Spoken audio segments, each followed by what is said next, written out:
A black FBI agent walks into the same bank that once denied his father a loan because of his skin color. He's there to deposit a check, proof that times have changed. But within an hour he's in handcuffs, accused of fraud, humiliated before everyone. But they'll soon regret it, because they picked the wrong man to frame. Before we dive deeper in this story, let us know where you're watching from. We'd love to hear your thought. The glass doors of Rivergate Federal Savings reflected Malcolm Ellison's image back at him as he approached, a tall black man in his late 40s. His stride was unhurried, confident without arrogance, the walk of someone who'd spent 20 years navigating federal buildings and knew exactly how much space he occupied in the world. Inside, the bank hummed with mid-morning activity. Tellers processed transactions behind polished counters. Customers waited in cushioned chairs, scrolling through phones. The air conditioning kept everything cool, comfortable, controlled. The marble floor gleamed under fluorescent lights, and the familiar sounds of receipt printers and gentle conversation filled the air. Malcolm took his place in line, patient and observant. An elderly woman helped her husband count quarters at one of the writing stations. A young mother gently rocked her stroller back and forth, trying to soothe a fussy baby. Everything appeared normal, routine, unremarkable. When his turn came, Malcolm approached Angela Ruiz's window with a polite nod.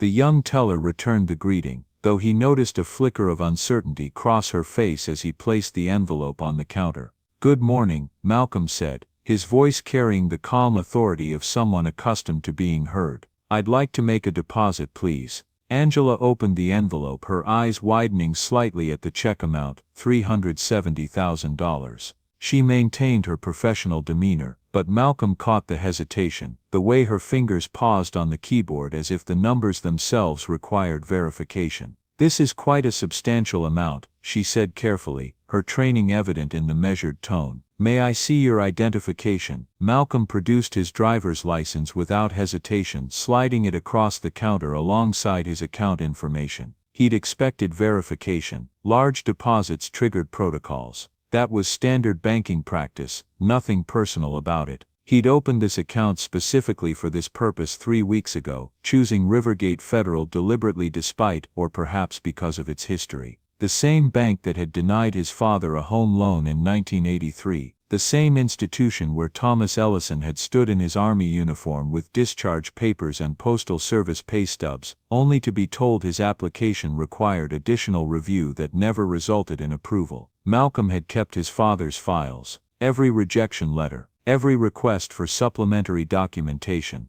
every polite bureaucratic phrase that meant no, without saying it directly. Those files now sat in his briefcase, destined for the archives of the Ellison Center for Tech and Justice, a non-profit he was establishing with this settlement money, $370,000. Federal payment for his role as lead investigator in exposing a contracting fraud scheme that had stolen disability benefits from wounded veterans. 8 years of stolen money, recovered. Blood money, really. Money meant for wheelchair ramps and modified vehicles, siphoned off by criminals who saw vulnerability as opportunity. Malcolm had spent 18 months building that case, tracking false invoices through shell companies, documenting kickbacks hidden in consulting fees. The conviction had sent 4 people to federal prison. The settlement had taken another year to finalize, and now he was turning that restitution into something his father would have been proud of, a center offering legal advocacy, technology training, and financial literacy education. He'd chosen Rivergate Federal for the deposit because redemption required confrontation, because history deserved witnesses, because the bank that had told Thomas Ellison he wasn't good enough would now process money honoring his memory.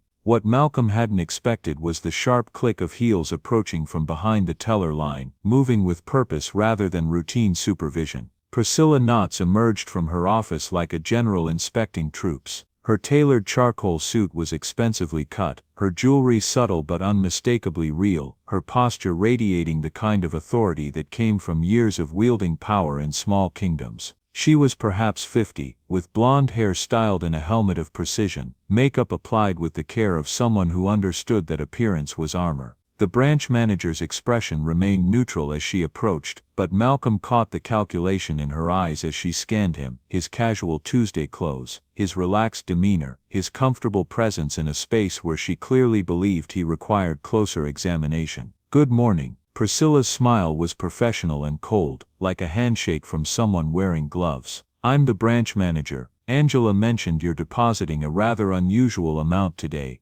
"Not unusual," Malcolm replied evenly, his tone matching hers for professional courtesy. "It's a settlement check from a federal whistleblower fund. The documentation is attached to the check itself." Priscilla lifted the paperwork with two perfectly manicured fingers, studying it with exaggerated care. Her eyes moved over the Treasury Department's seal, the official signatures, the verification codes that marked the check as legitimate federal paper. "A settlement," she said the word like it was foreign, suspicious. "And you're certain about the authenticity of this instrument?"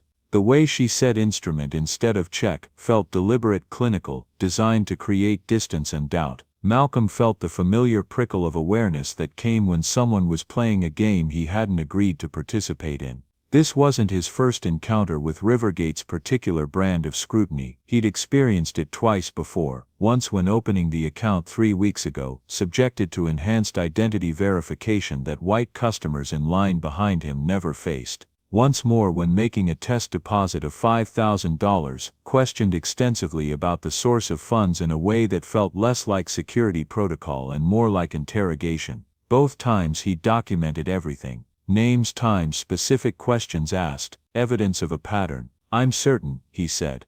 "The check cleared through the Treasury Department 3 days ago. Your verification system will confirm that in less than a minute." "I'm sure it will." Priscilla's fingers tapped against the counter in a rhythm that suggested she was already thinking 3 moves ahead. "However, we've recently received alerts about fraudulent federal instruments circulating in this region. I'll need to consult with our security team before we can proceed." Malcolm watched her retreat toward her office, noting how other customers had begun to notice the extended interaction. The elderly woman behind him shifted her purse higher on her shoulder, her expression concerned.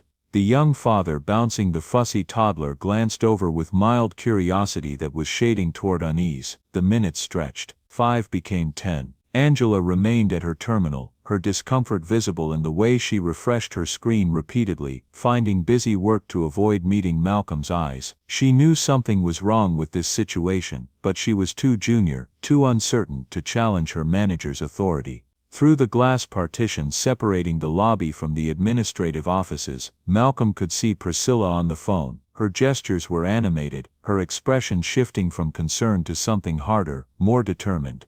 Then for just a second, her eyes flicked toward the lobby security cameras positioned above Malcolm's head. She nodded once like she'd just received confirmation of something she'd been expecting all along. Her phone buzzed on the desk. Even from a distance, Malcolm caught the glow of the screen, saw her glance down at a message. Her jaw tightened almost imperceptibly, then she clicked the phone dark and stood with the decisive movement of someone who just received orders. When she emerged 15 minutes later, 2 police officers followed close behind, too fast, too ready for this to be coincidence. They didn't come in confused or cautious, asking questions about a possible problem.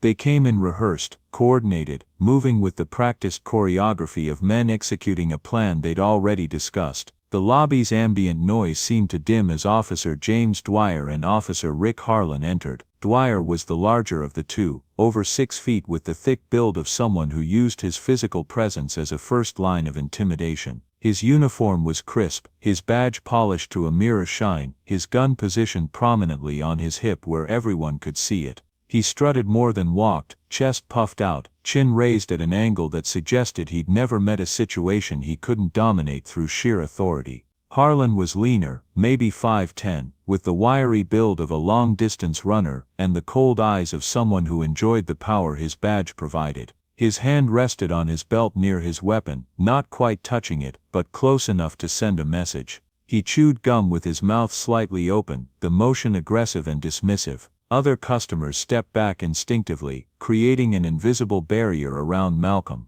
The young mother pulled her stroller closer. The elderly woman whispered to her husband, shaking her head. Phones began emerging from pockets and purses, held low at first, then rising as people realized they were witnessing something that needed documentation. Dwyer positioned himself near the entrance, blocking the most direct exit, while Harlan approached the counter. His boots made deliberate sounds against the marble floor, each step announcing his authority with the subtlety of a drumbeat before an execution. "Sir, step away from the counter," Harlan announced, his voice pitched to carry across the lobby, ensuring everyone could hear this moment of official action. He said it with the smug satisfaction of someone who'd been waiting for this moment, who'd been told exactly what he'd find here. Malcolm remained still, his hands visible on the counter, his posture non-threatening but unbowed. "I'm making a deposit. There's no issue here that requires police intervention." "We've received a report of suspicious financial activity," Dwyer interjected, moving closer with the confidence of someone who expected compliance without question. He hooked his thumbs in his belt, elbows out, taking up maximum space.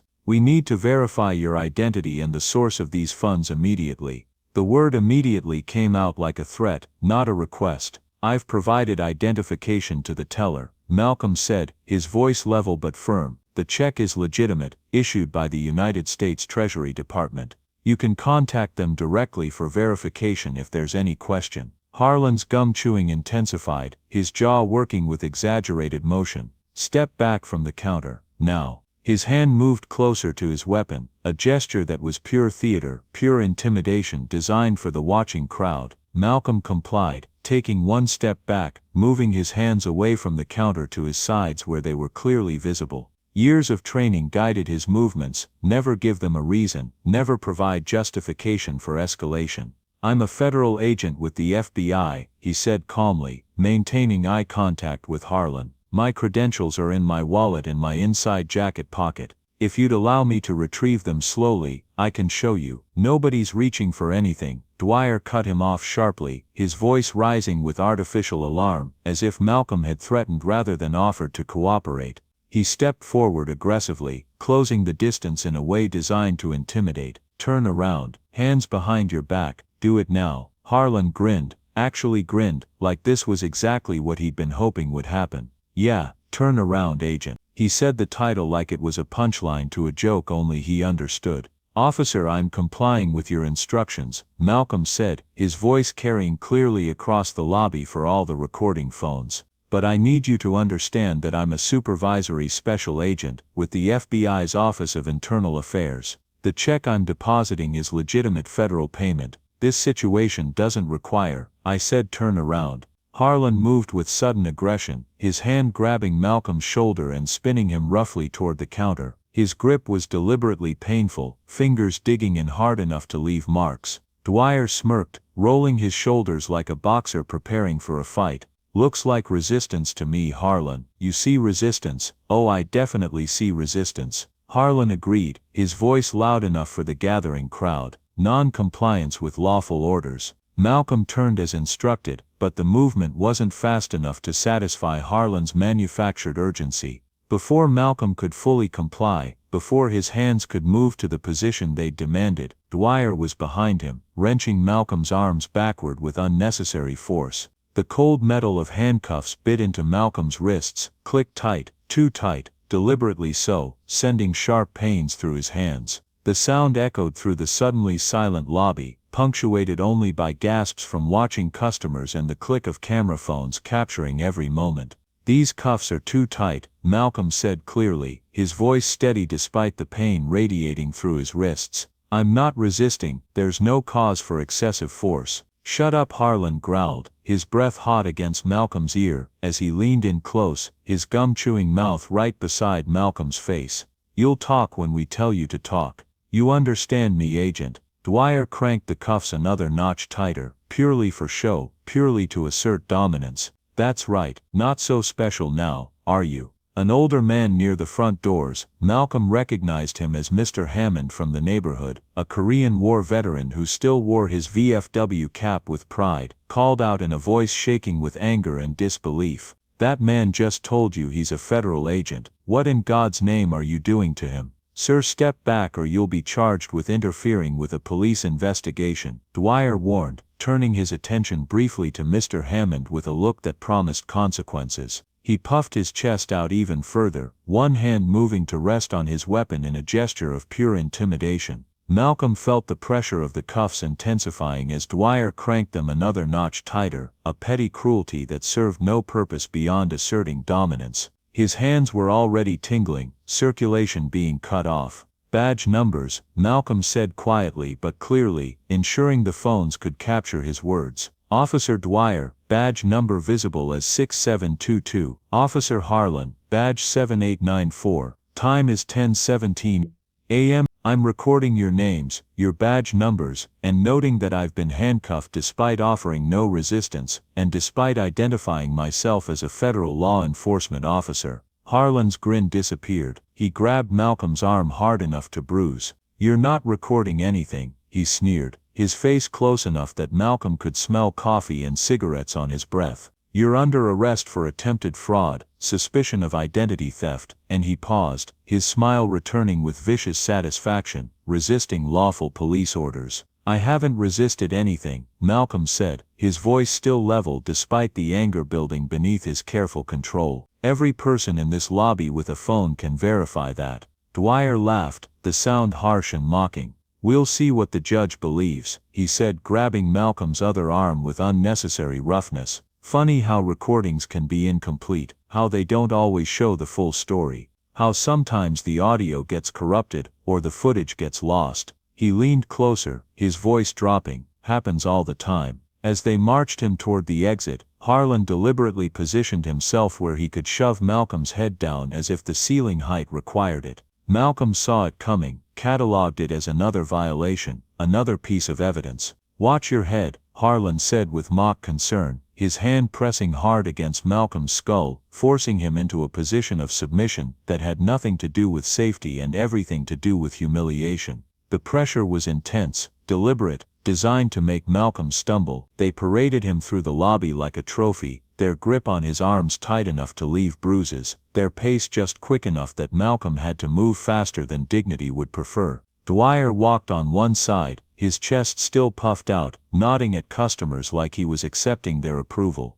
Harlan stayed on the other side, his hand remaining on Malcolm's head longer than necessary, pushing down with casual cruelty. Every customer turned to watch. Every phone tracked their progress. The young mother covered her child's eyes. The elderly woman stood with her hand over her mouth, her face showing the kind of recognition that came from having seen this scene before, in other times, with other victims. As they passed through the glass doors into the morning sun, Malcolm caught his reflection one final time, a tall black man in handcuffs, surrounded by white officers radiating satisfaction, being removed from a bank his father couldn't access 40 years earlier. The same bank where Thomas Ellison had stood in his uniform, his discharge papers in hand, believing that his service and his documentation mattered. The irony cut deep. But what cut deeper was the realization that this wasn't an accident, wasn't a misunderstanding, wasn't an overzealous response to a potential fraud situation. This was deliberate,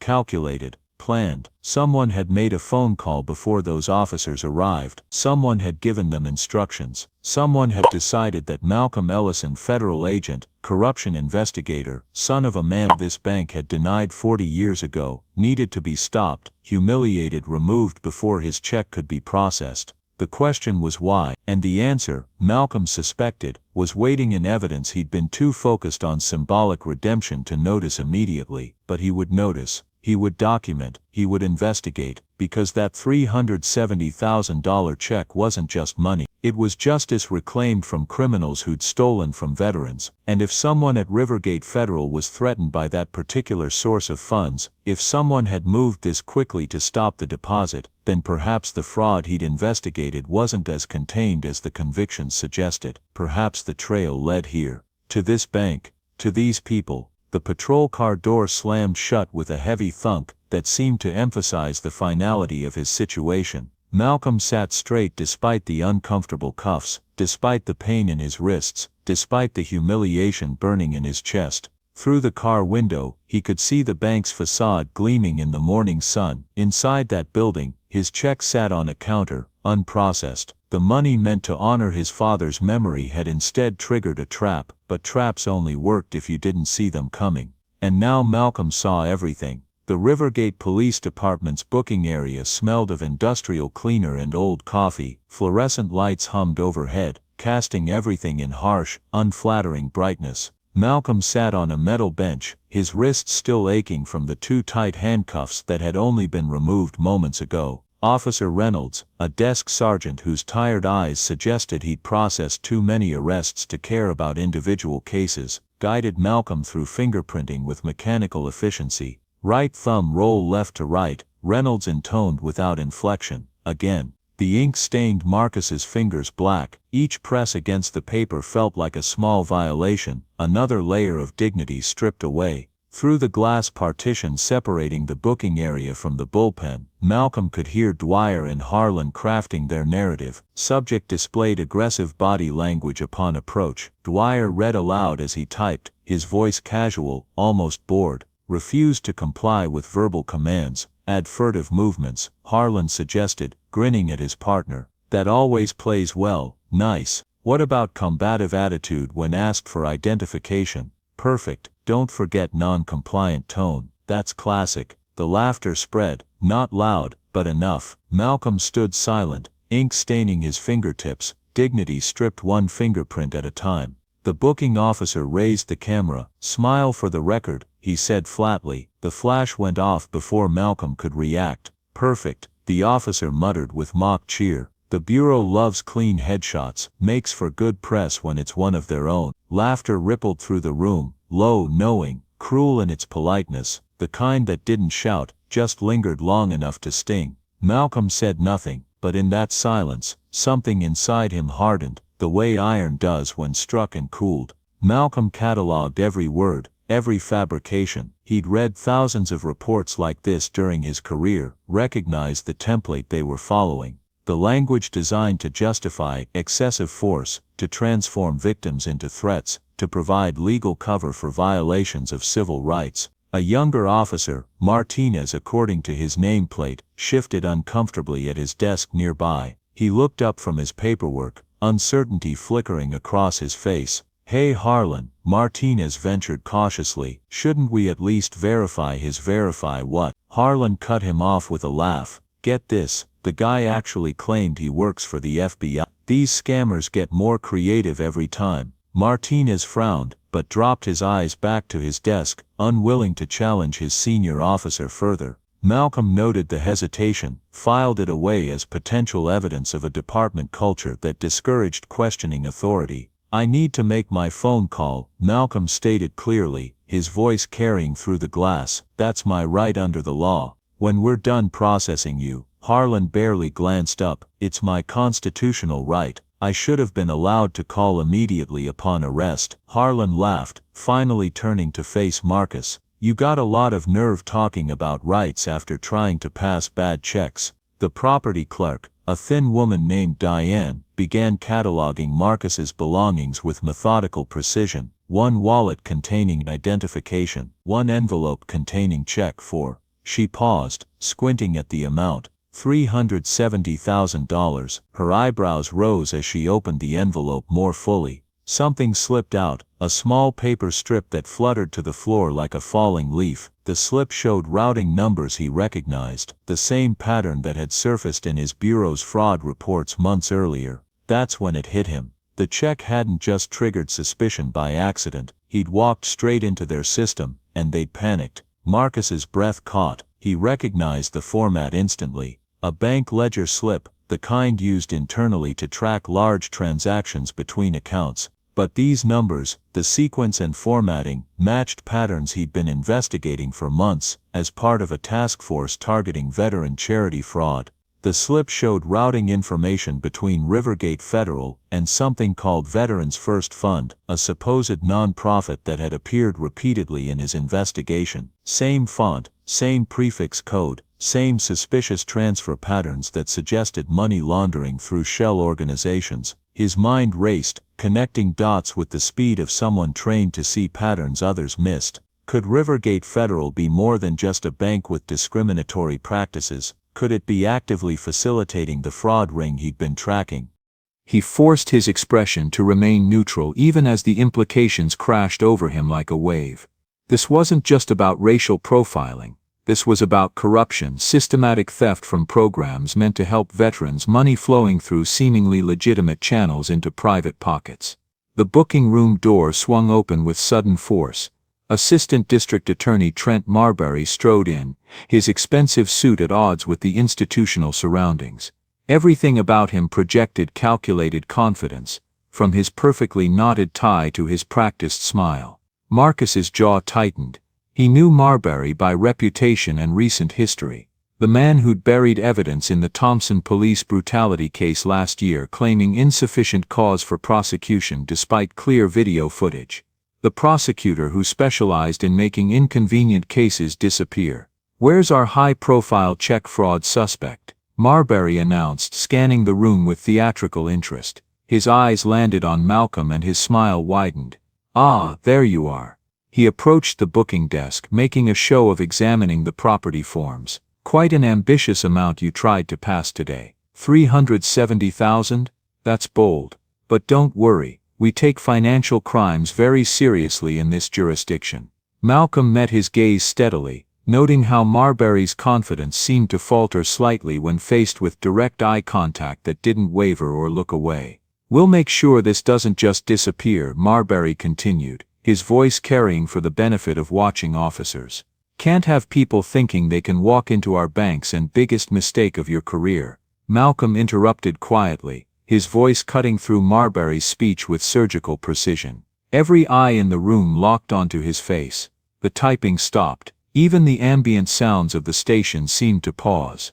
Marbury's laugh echoed off the concrete walls, but Malcolm caught something else beneath the sound. A flicker of uncertainty, perhaps concern. The prosecutor turned away quickly, gesturing for an officer to open the holding cell. "Put him in 3, Marbury ordered. "And make sure someone's watching, wouldn't want him to hurt himself." The metal door scraped across the floor with a grinding shriek that set Marcus's teeth on edge. As he stepped into the cell, he watched Marbury's retreating back, noting the tension in the man's shoulders, the way he'd left more quickly than someone truly confident would have. Malcolm sat on the hard bench, his mind already mapping connections. The ledger slip wasn't random. It had been in the envelope with his check, placed there deliberately or left there carelessly. Either way, it linked Rivergate Federal directly to the fraud he'd been investigating. And Marbury's appearance wasn't coincidental. The man had rushed here too quickly, shown too much interest in what should have been a routine arrest, which meant Marbury knew about the fraud, was probably protecting it, might even be profiting from it. The cell door slammed shut with finality. In the adjacent cell, someone hummed an old blues tune, the melody drifting through the concrete space like a ghost. Malcolm closed his eyes, focusing on his breathing, on maintaining the patience that his mother had mentioned that morning. The truth would come out. It always did, but first he needed to survive the machinery designed to grind up people like him, to transform victims into perpetrators, to protect power at the expense of justice. Hours passed, the fluorescent lights never dimmed. Malcolm counted tiles on the ceiling, tracked the shift changes, memorized every face that passed his cell. Evidence, always evidence. Around 7 in the evening, footsteps approached, not the casual stride of patrol officers, but the determined click of expensive shoes on cheap linoleum. Marbury returned, alone this time, his earlier bravado replaced by something harder. "You should have taken the easy way out," he said quietly, standing just beyond the bars. "Admit you made a mistake with the check, accept a plea to a lesser charge, move on with your life." Malcolm stood slowly, moving to face the prosecutor directly. "The check is legitimate. You know it's legitimate. What you're really worried about is what else I know." "I have no idea what you're talking about." "Veterans First Fund," Malcolm said simply, watching Marbury's face. 37 wire transfers in the last 18 months. Rivergate Federal processed every single one. Money in, money out, never spent on actual veteran services. Marbury's expression hardened. "That's quite an imagination you have." "It's quite a paper trail you have," Malcolm corrected. "And now I'm wondering how deeply the district attorney's office is involved. Are you just protecting the fraud, or are you profiting from it? Be careful, Agent Ellison. Or whoever you really are, false accusations can extend your sentence considerably." So can prosecutorial misconduct, Malcolm replied evenly. Especially when there's a federal investigation already underway. He was bluffing about the investigation being advanced, but the flash of genuine fear across Marbury's face confirmed what Malcolm needed to know. The prosecutor was deeply involved, possibly running the whole operation. Marbury leaned closer to the bars, his voice dropping to barely above a whisper. You think you're smart, you think your badge protects you, I've destroyed better men than you. By the time I'm done, nobody will believe a word you say. Then why are you here? Malcolm asked. If you're so confident, why take the risk of threatening me directly? Marbury straightened, his mask of confidence slipping back into place. Consider it professional courtesy. A warning before things get truly unfortunate for you. He walked away, his footsteps fading into the general noise of the station. Malcolm returned to his bench, his mind working through scenarios, calculating risks, planning moves 3 steps ahead. They'd made their first mistake by arresting him. Their second was letting Marbury show his hand. Each error gave Malcolm more leverage, more evidence, more ammunition for the battle ahead. In the next cell, the blues humming continued. Malcolm found himself listening to the melody, recognizing it after a moment. Ain't nobody's business if I do. An old Billie Holiday song about defiance and dignity.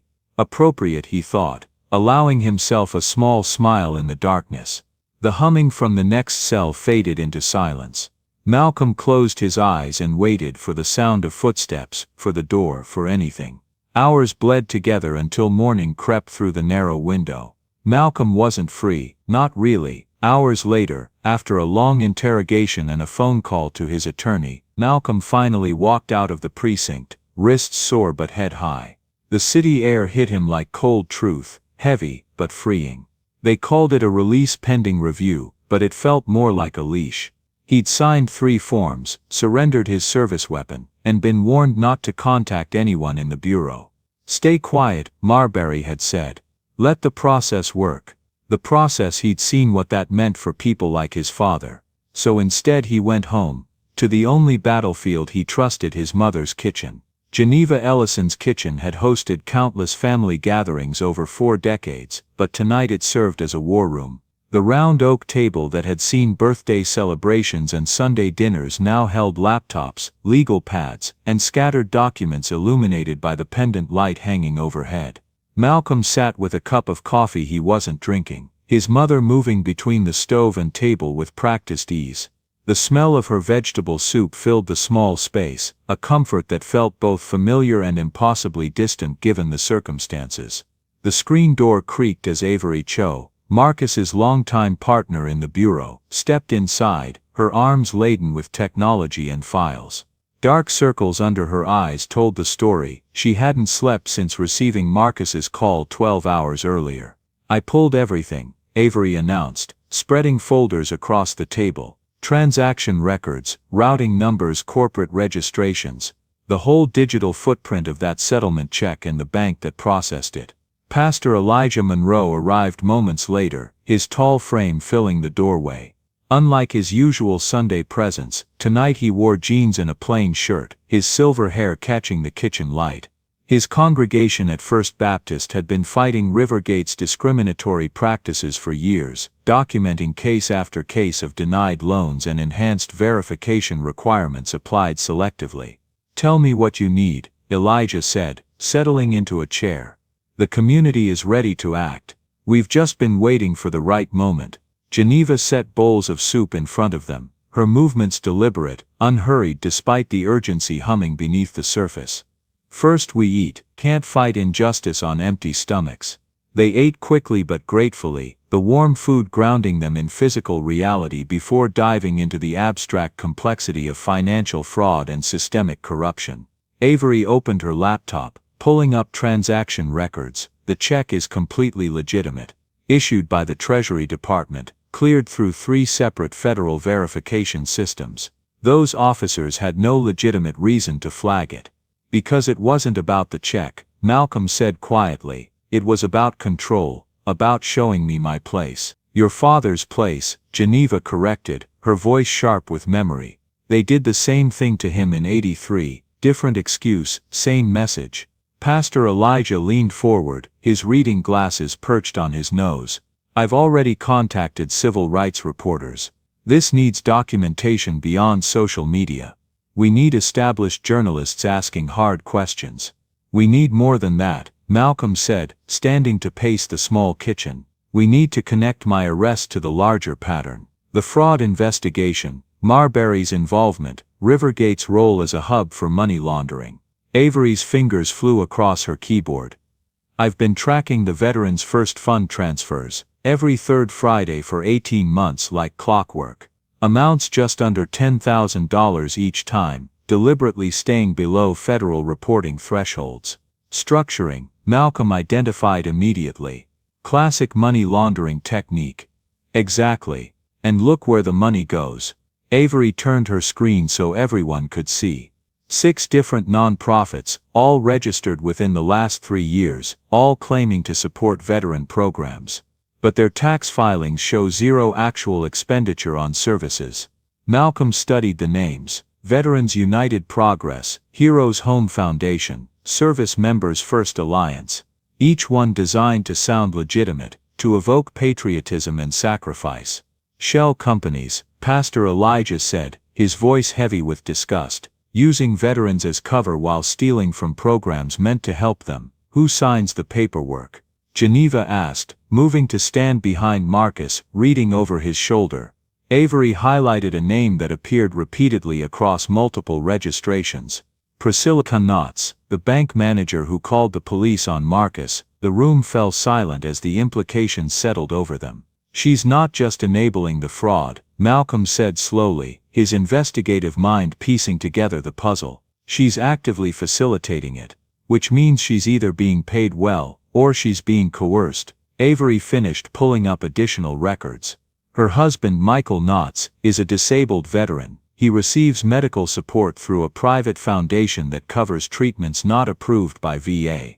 Late one night, that same foundation's representative had called her. Marbury himself, his voice smooth and venomous. Keep those transfers clean, he'd said, or his coverage ends. You know how quickly donors lose interest in hopeless cases. He needs that medication, she'd whispered. You promised. I promised nothing. Marbury cut her off. Just results. We all serve someone. Mrs. Knotts, you serve me. After the call ended, Priscilla had sat alone in her office, staring at her husband's old Navy portrait. The respirator beside his bed hissed softly, the sound of leverage she could never escape. Let me guess, Pastor Elijah said grimly. That foundation has connections to Marbury. Avery nodded. It's funded by something called Marwin Holdings, limited liability company, private ownership. But public records show Marbury's signature on the registration documents. Malcolm stopped pacing, his hands gripping the back of a chair. So Priscilla processes fraudulent transactions to keep her husband's medical care funded. Marbury controls the money flow. And Rivergate Federal provides the infrastructure to make it all look legitimate. What about the police? Geneva asked. Dwyer and Harlan, they responded too quickly, acted too aggressively. That wasn't random. No, Malcolm agreed. Marbury called them before Priscilla even picked up the phone. He was already monitoring the situation, already ready to neutralize me the moment I showed up. Because he knew about your investigation, Avery said. The task force looking into veteran charity fraud. You've been closing in for months. Malcolm nodded slowly. My arrest wasn't about a suspicious check. It was about stopping an investigation that threatened to expose the whole network. Pastor Elijah removed his glasses, cleaning them with deliberate care. Then we don't just clear your name. We expose the entire system. The community meeting, Geneva suggested. Thursday night at the church. We gather everyone who's been affected by Rivergate's practices, everyone who's been denied, delayed, humiliated. We document the pattern publicly. And I file formal complaints with the Department of Justice, Malcolm added. Civil rights violations, prosecutorial misconduct, financial fraud. Force them to open an official investigation. They'll fight back, Avery warned. Marbury won't just surrender. He'll try to discredit you, bury the evidence, maybe worse. I know, Malcolm said, meeting each person's eyes in turn. That's why we need to move fast. Before they can organize a defense, before they can hide the paper trail. The group worked through the evening, each taking assignments. Avery would continue tracking financial records, building an airtight case showing the money flow. Pastor Elijah would organize community testimony, gathering stories of discrimination and documenting Rivergate's pattern of racial profiling. Geneva would contact other churches, building a coalition of witnesses willing to speak publicly. Malcolm would draft the formal complaints to the Department of Justice, laying out the case in the precise legal language required to trigger a serious investigation. His suspension from active duty didn't prevent him from filing as a private citizen, and his law enforcement expertise would give the complaints additional weight. Around midnight, as they were preparing to call it a night, Marcus's phone buzzed with a text from an unknown number. "Back off while you still can." He showed it to the others without comment. Police intimidation, Pastor Elijah identified immediately. Classic suppression tactic. "Forward it to me," Avery said. "I can trace the number, probably find out which officer sent it." "Let them threaten," Geneva said, her voice carrying the strength of someone who'd faced down worse. "Your father used to say, the loudest threats come from the emptiest guns." Malcolm smiled despite the tension. He was usually right about these things. They gathered their materials, each person carrying away assignments and evidence. As they prepared to leave, Pastor Elijah paused at the door. "Marcus, your father spent years fighting this battle. Died without seeing justice. You're finishing what he started." "I know," Malcolm replied quietly. "That's what keeps me focused."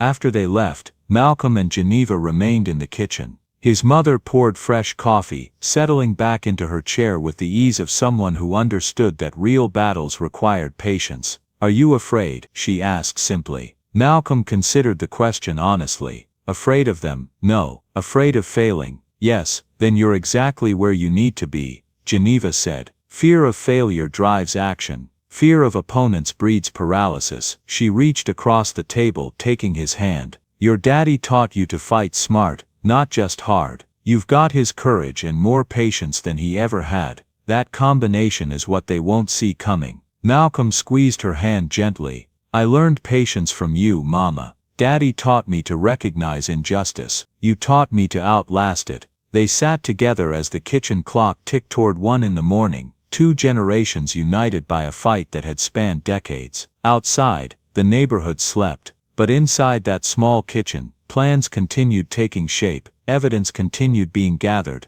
and justice moved incrementally closer to triumph. Avery Cho's home office looked like a command center designed by someone who'd watched too many crime procedurals and decided they were too conservative. 3 monitors formed a glowing semicircle on her desk, each displaying cascading data streams. Printouts covered every flat surface, connected by red string that would have made a conspiracy theorist proud. Empty coffee cups formed their own monument to sleeplessness near the keyboard. Malcolm perched on the edge of a spare chair, careful not to disturb the organized chaos. Morning sunlight filtered through partially closed blinds, casting thin bars of light across the paper-covered floor. "These serial numbers from the ledger slip," Avery muttered, her fingers dancing across the keyboard with the fluid precision of a concert pianist. "They're not random. Look at this pattern." She pulled up a spreadsheet showing rows of transactions, each highlighted in different colors based on date and amount. Every third Friday for the past 18 months, like clockwork. Every single transaction processes through Rivergate Federal around 2 in the afternoon. "Money laundering operations love patterns," Malcolm observed. "Makes it easier to track internally while appearing random to external auditors."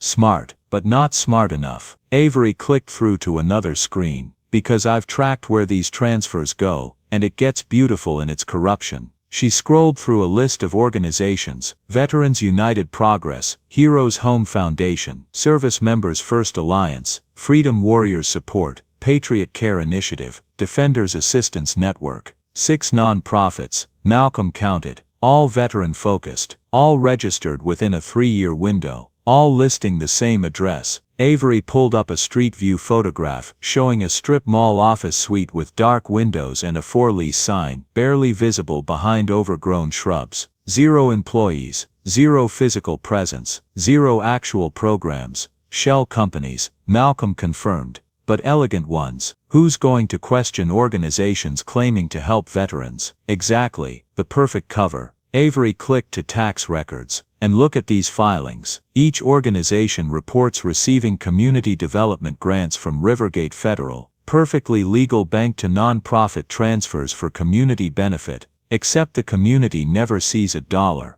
Not a single dollar. The money sits for exactly 30 days, just long enough to appear legitimate, then transfers out to other accounts. Avery's fingers flew across the keyboard, following the money's path, and those accounts all eventually feed into one destination. She pulled up corporate registration documents. Marwin Holdings, LLC, registered in Delaware for privacy, but operating address right here in Rivergate. And look who signs as principal officer. Malcolm leaned closer, though he already knew what he'd see. Trent Marbury's signature, bold and confident across the bottom of the page. So the money flows from Rivergate Federal, through fake veteran charities, into Marbury's private company, Malcolm summarized. How much total? Avery ran the calculation. Over the 18-month period I can track, $2,700,000, give or take. Malcolm whistled low. That's enough to buy a lot of protection. Police officers who don't ask questions, bank managers who process suspicious transactions, judges who dismiss inconvenient cases. Speaking of bank managers, Avery pulled up personnel records. Priscilla Knotts has been signing off on these transfers personally. But look at this detail. She highlighted a section showing approved transactions. She uses different middle initials on different documents. P. Ann Knotts on some, P. Marie Knotts on others, P. Elizabeth Knotts on a third batch. Trying to obscure the pattern, Malcolm identified. Make it harder to connect all the transactions to one person. Exactly, but the signature analysis is identical. Same pen pressure, same distinctive loop on the K, same everything. Avery pulled up high-resolution scans. A graphologist would testify in about 30 seconds that these are all the same person. Malcolm stood, pacing the small office. So we've got documented proof of money laundering through fake charities. We've got Priscilla Knotts as a key facilitator. We've got Marbury as the ultimate beneficiary. And we've got the how. Avery added, Rivergate Federal has been processing these transfers under their community development program, completely legal on its face. Banks are encouraged to support local nonprofits, gets them tax benefits and positive PR. But the nonprofits aren't local and aren't actually helping anyone. Right, which makes the whole scheme bank fraud, wire fraud, probably tax fraud, definitely money laundering. Avery pulled up federal statutes. We're looking at 10 to 20 years per count if prosecuted aggressively. If prosecuted, Malcolm emphasized, Marbury controls the district attorney's office. He's not going to prosecute himself, which is why we need federal intervention. Avery began drafting a formal complaint, Department of Justice, Public Integrity Section. They handle prosecutorial misconduct and public corruption. Marcus's phone buzzed. A text from Pastor Elijah. Community meeting tonight packed. Standing room only. Media confirmed. He showed it to Avery, who nodded approvingly. Public pressure and legal pressure. Smart combination. Mama's teaching. Malcolm said. She always said injustice hates sunlight and documentation in equal measure. They worked through the morning, building an airtight case file. Every transaction documented with source records. Every shell company connected with corporate filings. Every suspicious pattern highlighted with careful analysis. Around noon, Avery's computer chimed with an alert. Real-time monitoring just flagged something, she said, pulling up her surveillance software. Large cash withdrawals at 3 different Rivergate branches in the last hour. Malcolm moved to look over her shoulder. They're emptying accounts, trying to, but they're doing it sloppy, panicked. Withdrawals over $10,000 trigger automatic reporting. Avery's fingers flew across the keyboard, capturing screenshots. They're creating more evidence while trying to hide it. Classic panic move. They know we're closing in. Avery's phone chimed with a secure message. She opened it, her face breaking into a broad grin. Judge Martinez just approved our warrant request. We can access all Rivergate's internal transaction records for the past 5 years. Electronic access. Full digital dump. Everything their system has recorded. Avery was already drafting the formal request to the bank's IT department. This is going to take time to process, but once we have it, we'll see every dirty transaction they've ever made. A second chime followed. Avery checked it, her grin widening. And that's the warrant for Shell Company financial records. Judge Martinez is thorough. Malcolm raised his coffee mug in a small salute. One nail at a time. One nail at a time. Avery agreed, clinking her mug against his. They continued working as afternoon settled into evening, building their case with methodical care. Each document supported the next, each piece of evidence linking to others in an unbreakable chain of proof. On Avery's desk, between stacks of papers, an old photograph caught Marcus's eye. His father, Thomas Ellison, standing outside Rivergate Federal in his postal worker uniform. Taken the day he'd been denied the loan, preserved as evidence of discrimination that had never led to justice. Not this time, Malcolm thought, touching the photograph gently. This time we have everything we need. As evening shadows lengthened across the office, Avery printed the final copies of their complaint package. 47 pages of documentation, every claim supported by primary sources, every accusation backed by evidence that would stand up in federal court. This goes to DOJ first thing tomorrow, Avery said, organizing the pages into binders. We send copies to the FBI's Public Corruption Unit, the Treasury Department's Financial Crimes Division, and the Office of Inspector General. Cast the net wide, Malcolm agreed. Make it impossible for Marbury to suppress or redirect. Exactly. Avery closed her laptop with a satisfying click. Now we go public, let the community see what we've found, let the media ask questions Marbury can't dodge. They gathered their materials, preparing for the evening's community meeting. The technical case was built, the evidence was documented. Now came the harder part, mobilizing public pressure, maintaining momentum, forcing action from systems designed to protect their own. Malcolm took a final look around Avery's office, at the web of evidence spread across every surface. It looked like chaos, but it was actually the opposite. It was order imposed on corruption, truth extracted from lies, justice mapped with methodical precision. Outside, the sun was setting. In a few hours, First Baptist Church would fill with people ready to hear the truth, and after that there would be no turning back. The Fellowship Hall of First Baptist Church had hosted everything from pancake breakfast to Wednesday night Bible studies, but tonight it carried the weight of something heavier. The smell of coffee lingered, but no one touched it.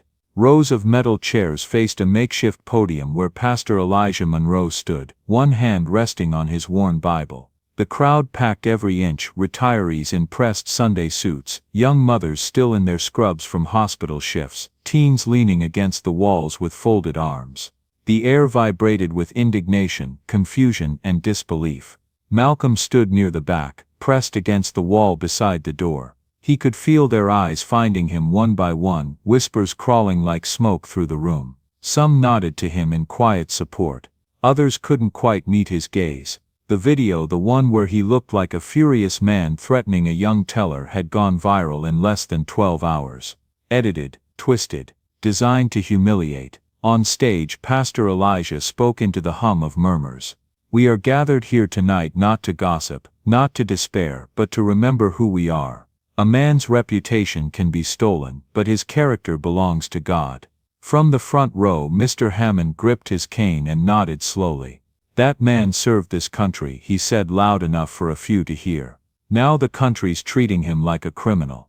The murmurs swelled again. A woman shouted, "Why they coming after our own?" Another voice answered bitterly, "Because he stood up to the wrong people." Outside the church, media vans lined the street like vultures, their satellite dishes pointed toward the hall, waiting for the next sound bite. Inside, the mood tightened. Marcus's phone buzzed, an email from the Bureau's Internal Affairs Division, administrative leave, effective immediately. His access to databases had been suspended. His badge still glinted on his belt, but it suddenly felt like a relic. Avery slipped in quietly through the side door, laptop bag slung over her shoulder. She moved through the crowd, eyes meeting Marcus's for only a heartbeat. "They're not just after your name," she whispered when she reached him. "They're scrubbing data, deleting every trace that connects Marbury's fund to Rivergate." Marcus's jaw flexed. "Then we hit back harder." From the podium, Pastor Elijah raised a hand to calm the noise. The world will call a good man guilty. It always has, but the truth doesn't stay buried forever. It resurrects. The congregation murmured, "Amen," some with fire, some with fear. Later that night, Malcolm sat in his car outside the church. Rain traced slow paths down the windshield, blurring the glow of the streetlights. He turned his badge over in his hands, thumb brushing the metal crest. He spoke softly, not to anyone alive. "Dad, you always said a man's name was all he really owned, but what happens when they take even that?" His voice cracked, the badge slipped from his fingers and landed on the passenger seat with a hollow sound. He didn't start the car. He just sat there listening to the rain drum against the roof, the echo of the pastor's words still burning in his chest. The truth doesn't stay buried forever. The next morning broke gray and heavy, the kind of sky that pressed low over the city and made everything feel smaller. The streets around downtown Rivergate glistened with the residue of last night's rain. In the hum of early traffic, Avery Cho hurried along the cracked pavement toward the subway entrance, her messenger bag slung tightly across her shoulder. She had been awake for 27 straight hours. Her eyes burned, her fingers trembled slightly, but her mind was clear. All night she had chased the digital trail left behind by the doctored video that had destroyed Marcus's name. The data fragments led her deep into the Department of Justice's internal network. What she found made her stomach knot. The video hadn't come from a random leak. It had been uploaded through a secure DOJ portal, accessible only by Marbury's office. Avery stopped for a moment outside the station, the morning rush streaming around her. She pulled out her phone, thumb hovering over Marcus's number. She hesitated. If the DOJ network was compromised, his line might be tapped. She couldn't risk it. She needed to reach him in person. Inside the subway station, fluorescent lights flickered overhead. The air smelled of metal, damp concrete, and the faint tang of ozone. She sat on a bench near the far wall, laptop balanced on her knees, the screen reflecting her pale, determined face. Her fingers danced over the keys as she opened the Bureau's secure drop protocol. Upload source, DOJ internal node 04, Washington Circuit transfer path, encrypted relay FBI secure archive status, initializing. A dull echo of footsteps pulled her attention away. Two men in dark coats moved down the stairs. Their pace was casual, but their eyes, flat and deliberate, found her too quickly. One carried a folded newspaper, the other adjusted his sleeve, and Avery saw the unmistakable glint of a pistol holster beneath. She whispered to herself, "Too soon." The laptop chimed softly, 45% uploaded. The first man approached, smiling without warmth. "Miss Cho, you left a mess on someone's server." Avery's heartbeat drummed in her ears. She closed the laptop halfway, feigning calm. "You should tell your boss to clean it up then." He lunged. She swung the laptop up, catching him across the jaw, and ran. Her shoes slapped the concrete as she bolted toward the lower platform. The second man shouted, the echo bouncing through the tunnel, 68% uploaded. She fumbled in her bag, pressing the small manual override switch clipped to her keychain, a hidden trigger that forced the upload to finish regardless of connection loss. The laptop screen flashed, AU2 backup engaged. Earlier that night, while Malcolm was drafting the final complaint, Avery had paused beside his desk, her expression unusually grave. "I've mirrored everything," she said, tapping the side of her laptop. "Same shadow network we used back in the Jensen case. If anything happens, if I go dark, the system will finish the upload automatically." Malcolm looked up from his notes. "You think it'll come to that?" Avery gave a small, tired smile. "I've stopped underestimating how far corruption will go to protect itself." Then she was gone, her bag slung over her shoulder, her promise hanging in the air like static before a storm. The first man caught her near the vending machines. The blow sent her sprawling, the taste of copper filling her mouth, her vision blurred. But through the haze, she saw the screen of her laptop, still open, the words glowing faintly, "Upload complete. 2 files archived." Her fingers, slick with blood, brushed the keyboard one last time. Then the light left her eyes, That evening, Malcolm sat alone at his dining table, his phone buzzing beside a half-finished cup of coffee. He hadn't heard from Avery all day. The silence gnawed at him. He opened his laptop out of restless habit. A new notification blinked in the corner of his inbox. Subject: YouTube backup successful. 2 files uploaded. Sender: FBI secure drop system. Malcolm froze. His hands trembled as he clicked.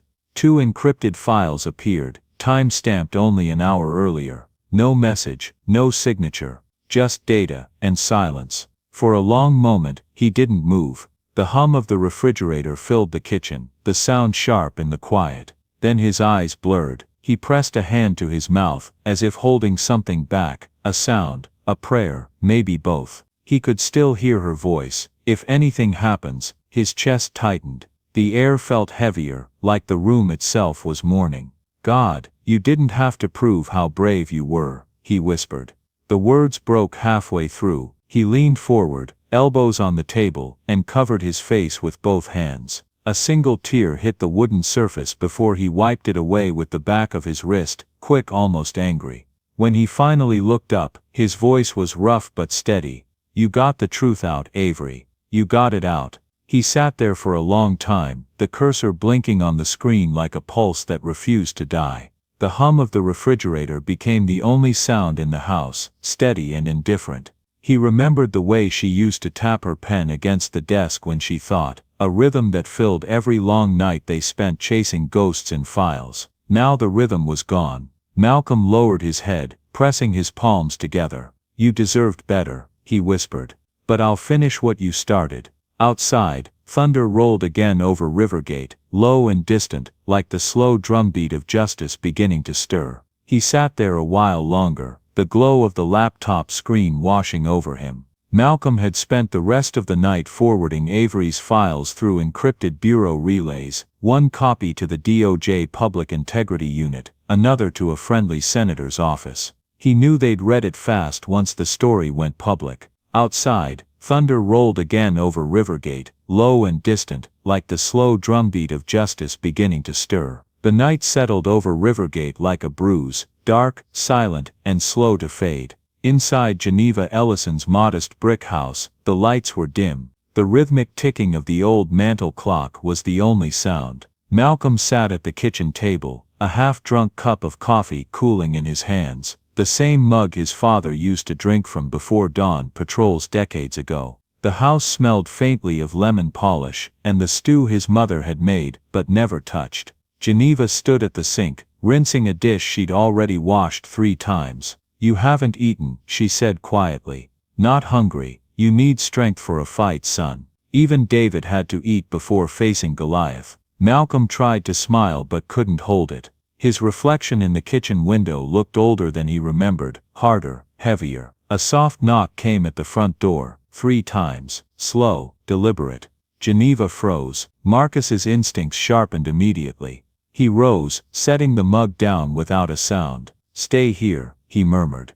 When he opened the door, Officer Harlan stood on the porch, dressed in plain clothes but with his badge clipped to his belt. His posture was casual, but his eyes were cold and sure. The orange glow of the streetlight cast long shadows across his face. Evening, Agent Ellison, Harlan said, voice dripping with mock civility. Hope I didn't wake your mother. Malcolm didn't answer. He stepped just enough into the doorway to block the man's view of the living room. You shouldn't be here.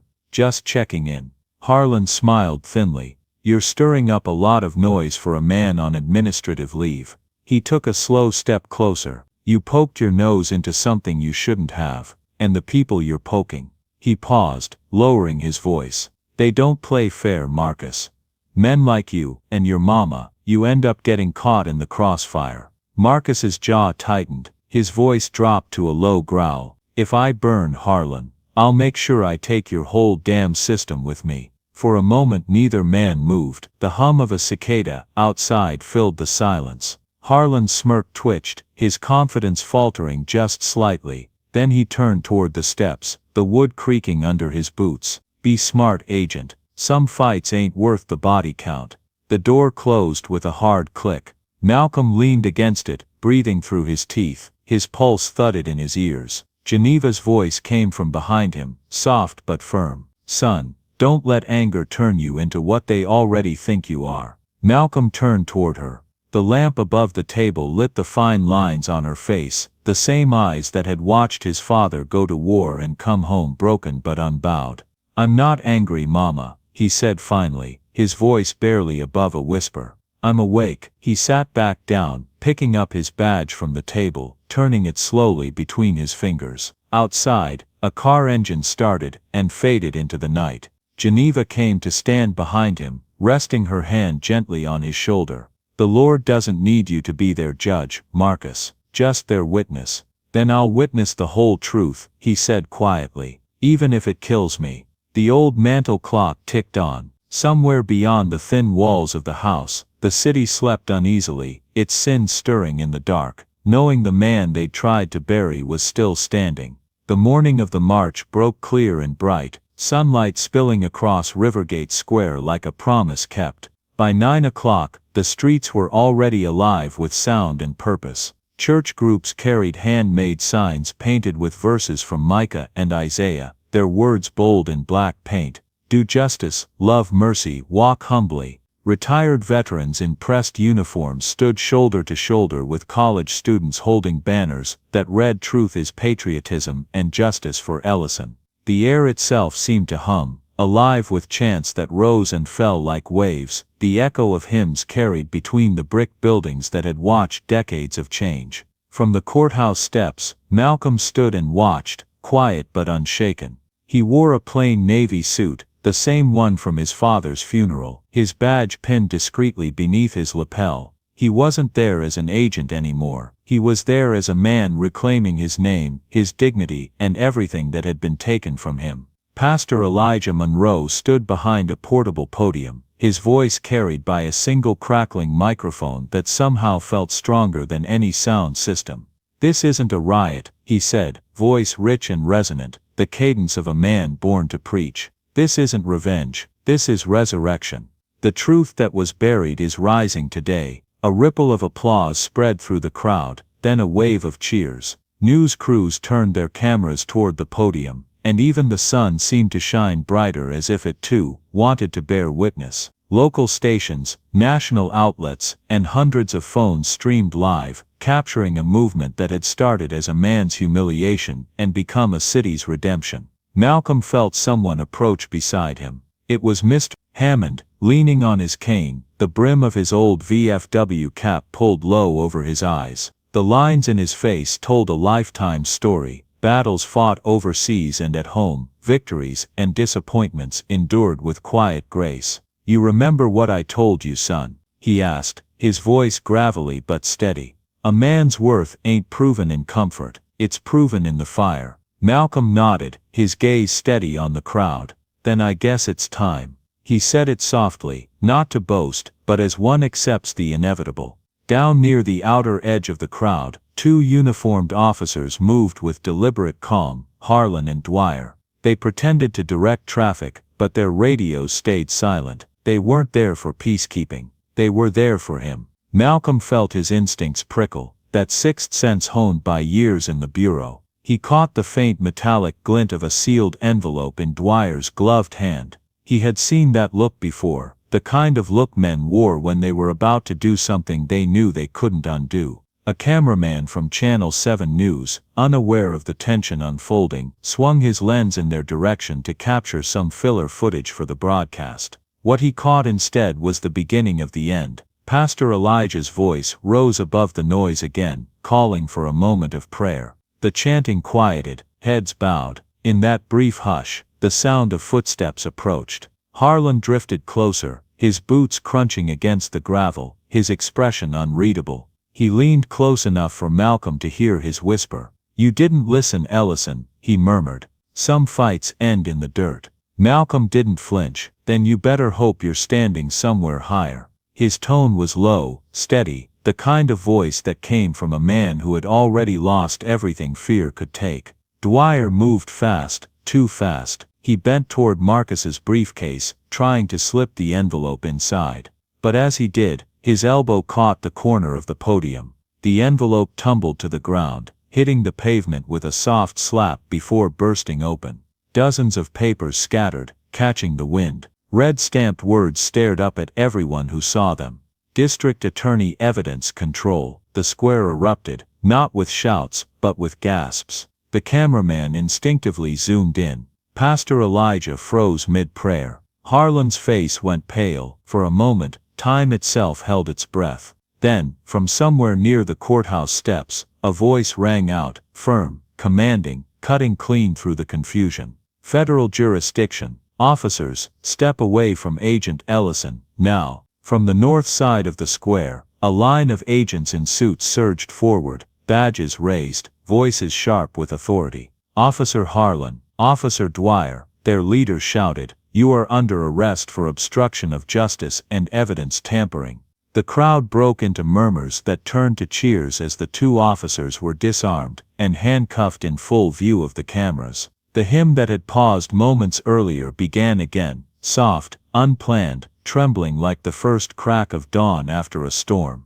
Then, as the agents moved, the courthouse doors opened. Trent Marbury appeared at the top of the steps, his face flushed red with rage and disbelief. "This is absurd," he shouted. "You have no..." He didn't finish. The DOJ's senior counsel stepped into the sunlight, holding a sealed warrant high. "Signed by a federal judge this morning," she said. "Trent Marbury, you are under arrest for conspiracy, falsification of federal evidence, and abuse of public office." The crowd exploded. Applause, shouts, sobs, the roar of relief that only comes when justice arrives after a long drought. Mr. Hammond wiped his eyes. "About time," he whispered. The hymn swelled louder now, Amazing Grace, voices joining from every corner of the square. Down near the courthouse steps, a woman pushed through the crowd. Priscilla Kotz, her phone buzzed in her trembling hand. One last message from Marbury. "Say a word and your husband's treatment stops tonight." She stared at the screen, then at the flag hanging from the courthouse balcony, the same flag her husband had once saluted before coming home broken. For a long moment, she didn't move, then she whispered, "No more," and stepped forward, tears streaking her face. "These are the originals," she said, her voice cracking but clear enough for the microphones to catch.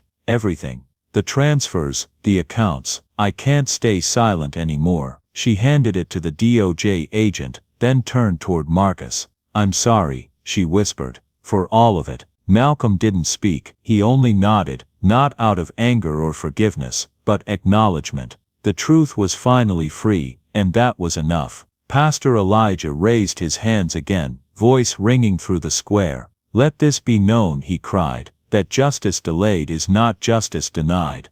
The crowd erupted once more. Choir voices rose over the noise, uncoordinated but perfect, singing Amazing Grace into the blue morning sky. Malcolm stood still, the light catching the courthouse windows until they gleamed like mirrors. For the first time in months he drew a breath that reached all the way to his soul. The truth had finally stepped into the light.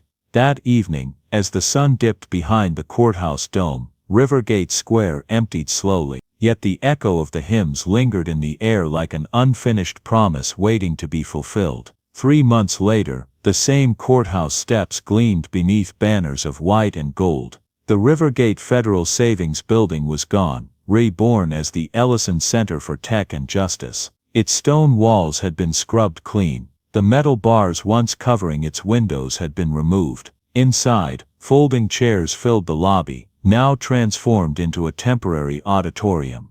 The air smelled faintly of new paint and polished oak, the scent of beginnings. Banners lined the front entrance, reading "Restoring Trust, Restoring Dignity." The same city that had watched Malcolm be led away in handcuffs now gathered to honor him. Geneva Ellison sat in the front row, her silver hair pinned neatly back, her blue dress catching the morning light. Beside her sat Pastor Elijah, and Mr. Hammond, his cap once again perfectly pressed, his wife holding a folded American flag in her lap. Malcolm stood at the podium. He wore his Navy suit again, but this time his FBI badge gleamed faintly beneath his lapel, not as armor but as proof. For a long moment, he didn't speak, he simply looked at the faces before him, men and women from every corner of Rivergate, each one carrying a piece of the story. My father used to tell me, he began finally, that dignity doesn't come from what a man owns, or wears, or earns. It comes from how he stands when the world decides to test him. His voice didn't rise, it didn't need to. The room was silent, every breath caught in the space between words. He looked at his mother. Geneva's chin trembled, but she nodded. 3 months ago, Malcolm said, I stood right outside this building in handcuffs. I was called a liar, a fraud, a threat. But what this city proved, what you proved, is that truth can't be buried by power, not forever. The crowd murmured softly, like wind through the trees. Mr. Hammond leaned forward, his voice carrying just enough to be heard. Preach it, son. Malcolm smiled faintly, the corners of his eyes softening. This center isn't about me, he continued. It's about rebuilding what we lost, trust, between communities and institutions, between justice and the people it serves, between a nation and its own conscience. Applause rolled through the hall. Pastor Elijah wiped his eyes. Geneva pressed her hands together in her lap. For a brief moment, everyone stood, applauding not a man, but what he represented, a truth long denied, but never destroyed. After the ceremony, as the crowd began to mingle, Angela Ruiz, the young teller from that first day, approached Marcus. She held out a printed deposit slip, her hands trembling slightly. Welcome back, Agent Ellison, she said softly, her voice catching. This time, no questions asked. Malcolm took the paper gently, meeting her eyes. Thank you, he said simply, and for her that was enough. Across the aisle, Mr. Hammond stood with the help of his cane. Your daddy would have been proud, boy, he said, his voice breaking just a little. Malcolm stepped off the podium, crossed the stage, and took the old man's hand. He fought for a country that didn't always fight for him. Malcolm said quietly, today, maybe we took one step closer. Mr. Hammond smiled through tears. One step at a time, son. That's how wars are won. As the last guests drifted out into the square, Malcolm lingered near the entrance. The sunlight poured across the marble floor, catching the bronze plaque beside the door. The words glowed in the light. The right to dignity is not subject to verification. He traced the letters with his fingertips, feeling their weight. Geneva came to stand beside him, her hand slipping gently into his. Together they stood there in silence, watching people pass beneath the banners that bore their family's name. Outside, the bells of First Baptist rang. Their tones rolled over the rooftops, echoing through Rivergate like a benediction. Malcolm breathed in deeply, the air clean and sharp with promise. He smiled, not the proud kind, but the kind that came from peace hard-earned, from truth finally set free. Justice at last had a face, and it looked like every ordinary man and woman who refused to stop believing that truth still mattered. Join us to share meaningful stories by hitting the like and subscribe buttons. Don't forget to turn on the notification bell to start your day with profound lessons and heartfelt empathy.